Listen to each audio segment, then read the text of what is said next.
Do you, beautiful people, have a scary story you want to submit to my channel? Go to astheravendreams.com/submit or check the links down below, and of course, please enjoy the video.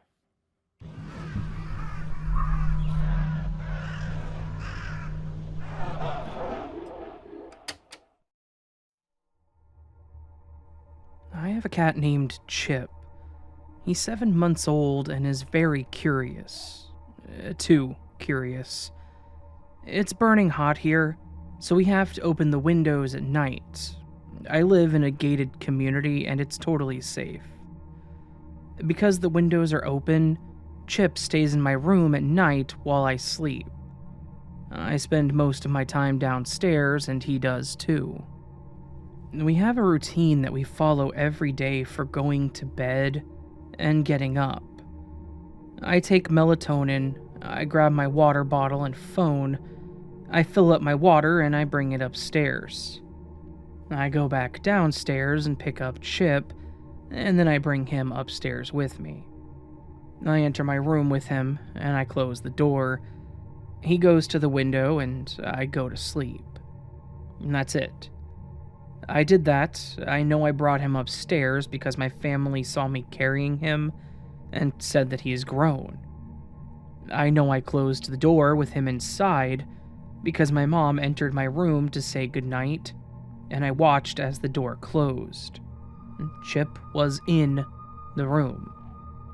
It was 5 a.m. and I couldn't sleep.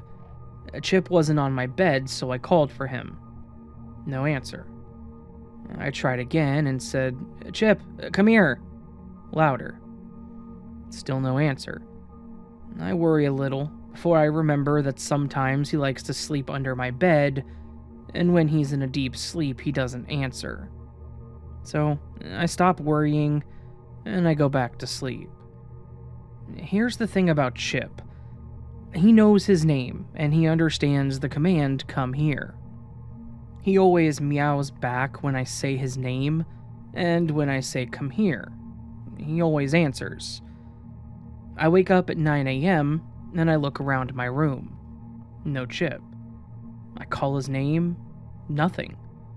I jump out of bed and search my room, still calling for him. He's not in my closed closet, not behind my nightstand, not under my bed. He's not in my room. I look at my door, it's closed, and it hasn't been opened. I go downstairs in a panic only to find Chip on the couch, resting his eyes. I call out and he answers with a meow. I walk over and I set him on my lap. I'm confused but calmer, knowing that he's safe. I text my mom thinking she might have moved him when she woke up, but she didn't. I ask her if she knows that my door was shut, and she's positive. That's when I take a closer look at Chip. His fur is clumpy and has what looks like mud on it. I'm trying to brush it out right now. I know it's not his litter because it's too big. He's an indoor cat. He's only walked on the grass a couple of times with a leash on. He's never even seen mud. Next, I notice that he weighs more and his belly is much more round than last night. He looks like he's just been fed breakfast. But I know that's not true because Mom never moved him, and only Mom would feed him without letting me know first. Then I got scared again. There's dry blood around one eye and a splatter on his white neck fur. I haven't found a wound or anything, so I don't think it's his. We have another cat, and they do fight, but once again, Chip was in my room where the other cat was not. I also checked the other cat for wounds, and she's fine.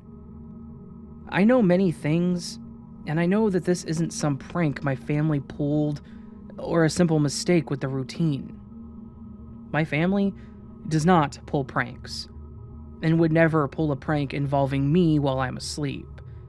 They know I struggle with insomnia. My family, once again, knows to not open my door and let Chip out. Only my mom would enter my room to take Chip out because she knows how to not wake me. I'm still confused, but I am happy knowing that Chip is safe, and from the looks of it, fed. I'm keeping an eye on him to make sure that the blood isn't his, and am probably going to get him a bath to get rid of the harder clumps of mud. This was not a fun way to start my morning.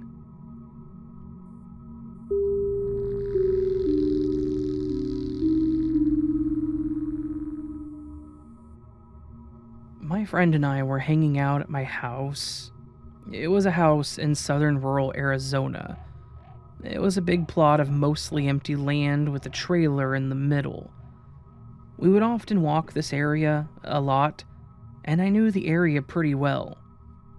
We drove the ATVs to make little dirt trails. I decided that we would walk to this small retention pond about half a mile away to see the gross water. The time was about 10 to 12 p.m. in September, so the sun was in the center of the sky. I noted this because sometimes the shadows get dark in the wash, and I wanted to be able to look out for snakes. There was a fairly deep wash that runs into it, and it's really noticeable as a 5-foot to 10-foot deep crevice in the ground. It was dry at this time, and we climbed down into it to walk easier to the pond. Do not do this. It's very dangerous. We arrived at the pond and played around for a bit. There's a hill on the left side when you enter from the wash, where you could see the house from. It's 100% a straight shot back. This is the only hill you could do this from, and I made a mental note to stick a stick at the top so I knew the right spot to go down where there was no cactus. We both stood on the hill by my stick, and we both confirmed the house in our eyesight. We grabbed each other's hands, skidded down the dirt side of the hill. When my feet hit the bottom, I blinked and I let her hand go. We were not at the bottom of the hill. There are mountains and landmarks to aid, but I knew the land by mind already due to saguaro and water runoff patches. We were not even next to the pond anymore. Then, I noticed how much later it was in the afternoon as the sun was beginning to start setting. Like, the orange stage right before it actually goes down. At the top of the hill, it was maybe 2 o'clock. I think it makes sense for the distance and us exploring a lot. Now, it was around 6 o'clock. We were nearly another half a mile away by the old power lines and the old trail that ran at the side of the property. The hill we stepped off of should have been behind us, and instead was out of sight behind the trees around the wash, and we were out in the open. The time had passed, and neither of us knew what had just gone on. The feeling was just, how did I get here? I better get home. Kind of like a feeling of shock, and no emotions, just solution-based. All I knew was to disregard the facts and get my friend and I back home. I knew following the trail and lines would lead back, but I didn't want to cross the washes again. But I didn't care, as I felt like if the sun went down and we were still out, we wouldn't make it back.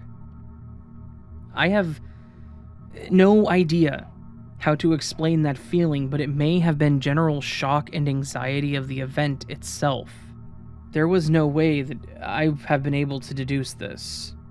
We would have crossed the deep wash again, another smaller 2-foot deep wash, and then walked another third of a mile into the middle of the dirt patch near the trail road to get there. We'd already done a lot of climbing and trudging, so we did not choose that, and we would remember. My friend was silent the entire time we walked back to my house, and then told me that she didn't know what happened once she got to my room. I asked her about 2 years back, and she just told me, yeah, that was weird. I have no memory of that blank, and she seems not to know either. I even recalled the story to my mom and she put it up to imaginative thinking. But it plagues me still, not knowing what or how that occurred.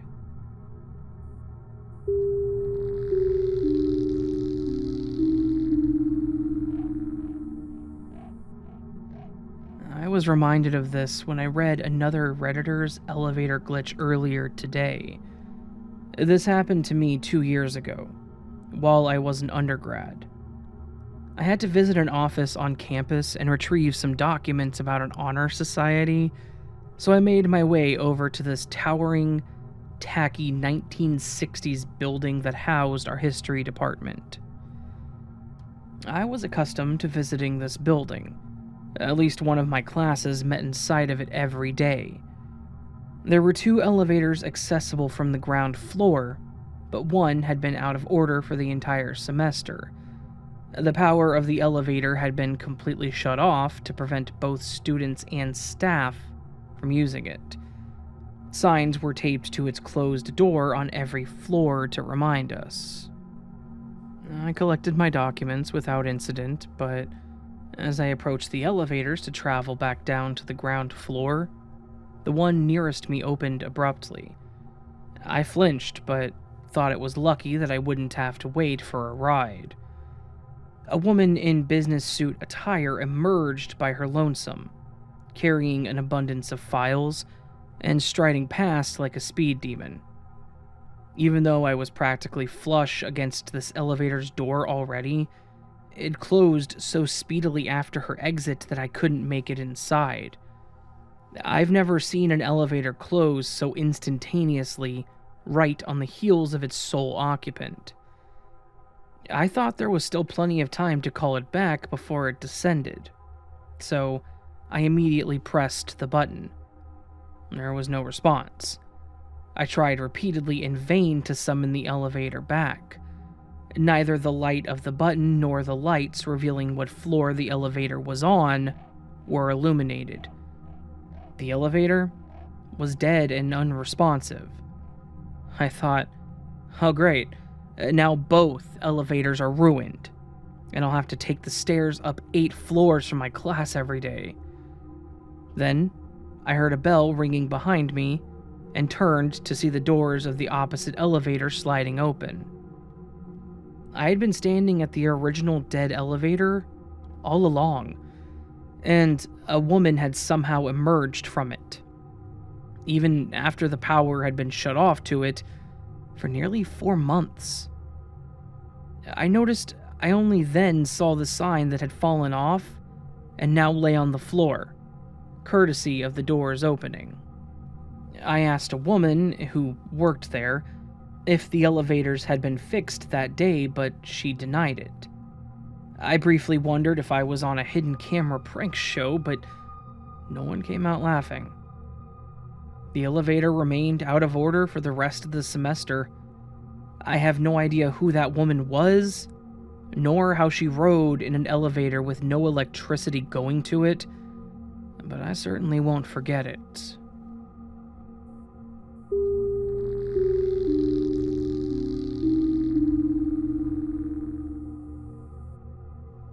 Yesterday, my husband told me that he was upset that his new iPhone screen was cracked.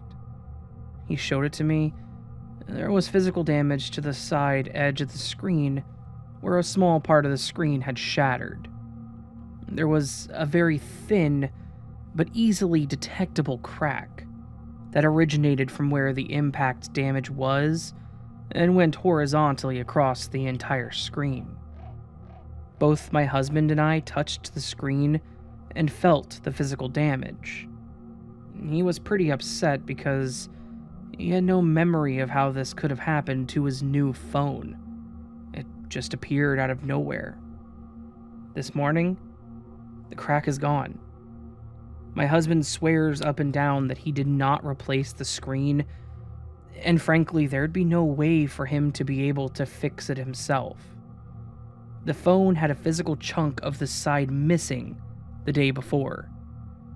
Today, it's like nothing happened to the phone at all.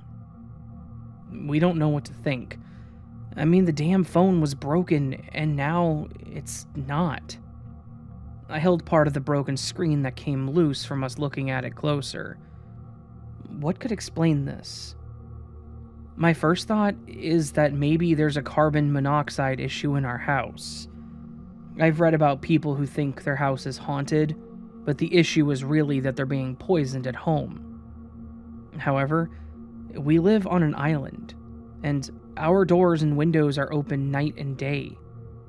It would be difficult for our house to build up enough carbon monoxide to poison us. We do have a propane gas stove, but, as I said, every window in our house is open year-round. This is really bothering both of us.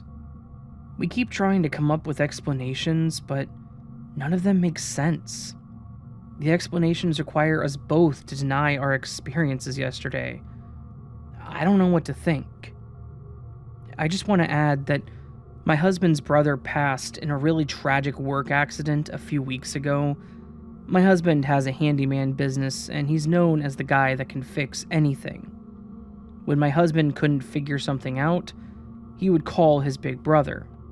His brother could really fix anything. My husband shared with me that when his phone broke, he thought to himself that I wish it hadn't happened.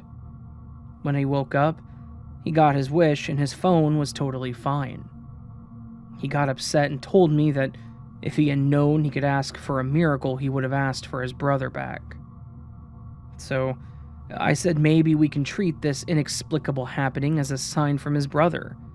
We have no other explanation, and if giving it some unprovable meaning makes us feel better and more connected to our loved ones, then why not do it? And he agreed.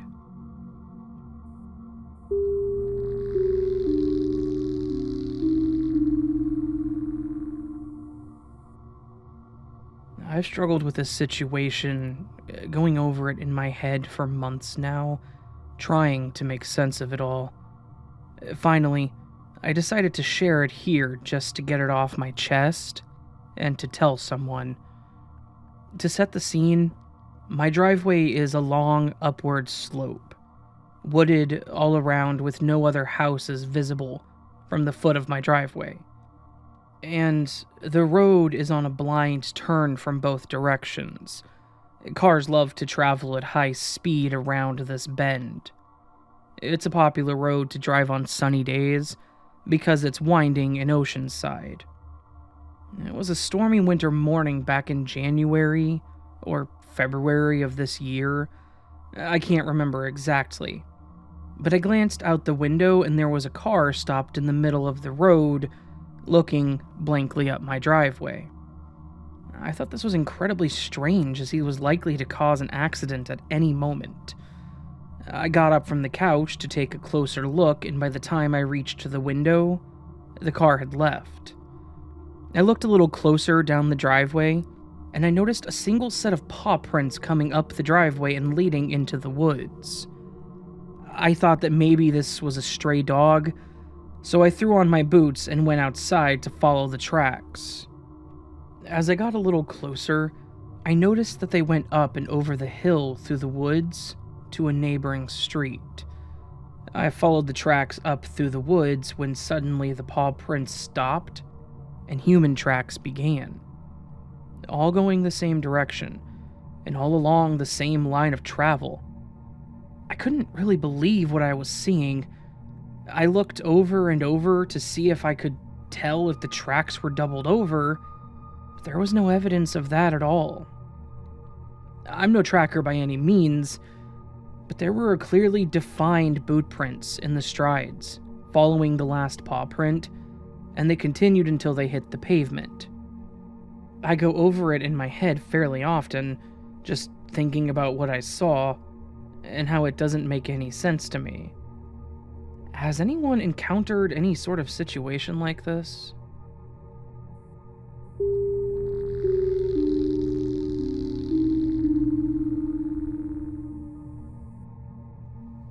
This is probably one of the strangest things that has ever happened to me.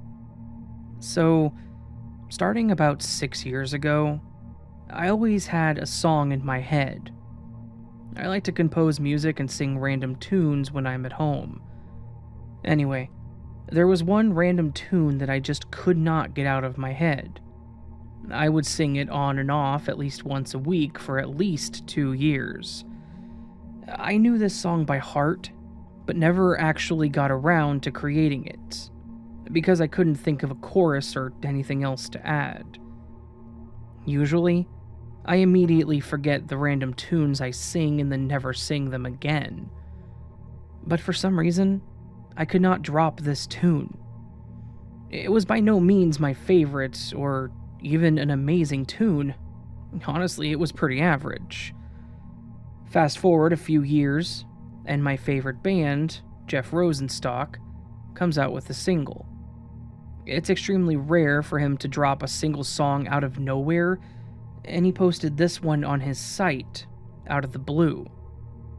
I was really excited and started listening to it. As I'm hearing it, I realize it has the exact same notes as the song that's been in my head for years.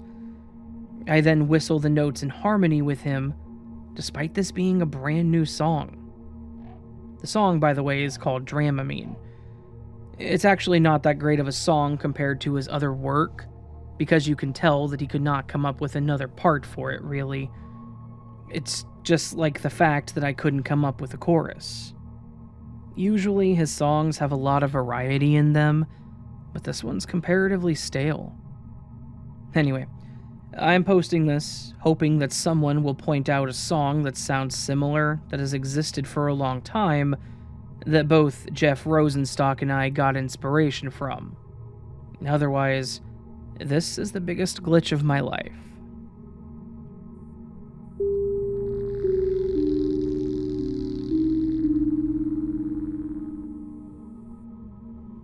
For the picture, this trip was done this winter during a snowstorm in Scandinavia by car, and the distance was about 700 miles. I regularly drive this route between my family and my hometown to visit old friends and to go skiing, fishing, etc. The trip normally takes between 13 to 14 hours in normal weather and conditions. 13 hours is speeding and just stopping to pee and fill the gas tank. This particular night, I drove for myself, even though the weather forecast was not good. I needed to get home to my wife and my kids. After an hour or so, the weather started to get really bad with heavy winds and snow falling down almost horizontally, so I needed to slow down. I noticed a light bulb from the lights went out as I drove under it, but didn't think much of it because of the weather, and it's quite normal for things like that to happen. Eventually, it caught my interest when this happened exactly when I was under the light bulb for the second, third, fourth, and fifth times for a period no longer than 2 hours. Anyway, the trip went slow due to the weather, and I came home hitting 12.5 hours, which is a new personal record, be it summer or winter, and strange as hell. It's just not possible for me to go there that quickly in a heavy snowstorm. I thought I would share the story with you all since something was just not right that night, and maybe you might have some theories about it. Thanks.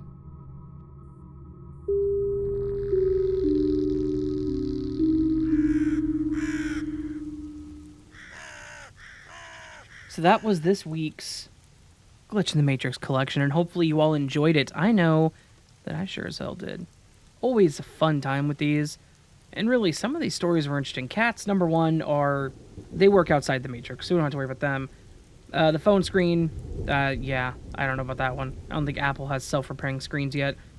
The encounter with the dog, the dog that turned into the person, potentially, that's a weird one. The song, the missing time, and the trip on the snowstorm, those are really weird. Those ones things like that happen frequently, I think, like missing time and potential like future like having an idea that something exists in the future kind of thing. And then the out of order elevator, yeah, that one's creepy. It almost sounds like a haunting, but it sounds like this person was not ethereal. It was a corporeal form, so I'm not sure about that. So definitely some interesting stories, and hopefully you all enjoyed them. If you did, please do hit that thumbs up button. Subscribe to the channel if you're new. You can also leave me a comment. Leave me a comment, please, letting me know what you think. Obviously, we're going to move on to the word of the week. This week, the word of the week that I want you to try to use in your comment is reflect. R-E-F-L-E-C-T. And specifically, I'm aiming for the to make apparent, express, or manifest, but if you want to use the reflection style of it, like a mirror or like light reflecting, totally up to you if you can make it work. So hopefully you all have a beautiful day, and hopefully the audio sounds good. No real reason other than I got a new microphone. You know, that's how it goes. Definitely rough getting a new microphone because you never know if it's going to be as good as your last one. Hopefully this one sounds good. Of course, tomorrow's video and the rest of the videos for the rest of the week, other than Wednesday and Friday, will be using my old microphone because I got those done a long time ago, but, you know, I don't know. A good comparison, I suppose. So, all that said, friends, I hope you have a beautiful day, and I hope I will see you on the next video, but until then, sleep well.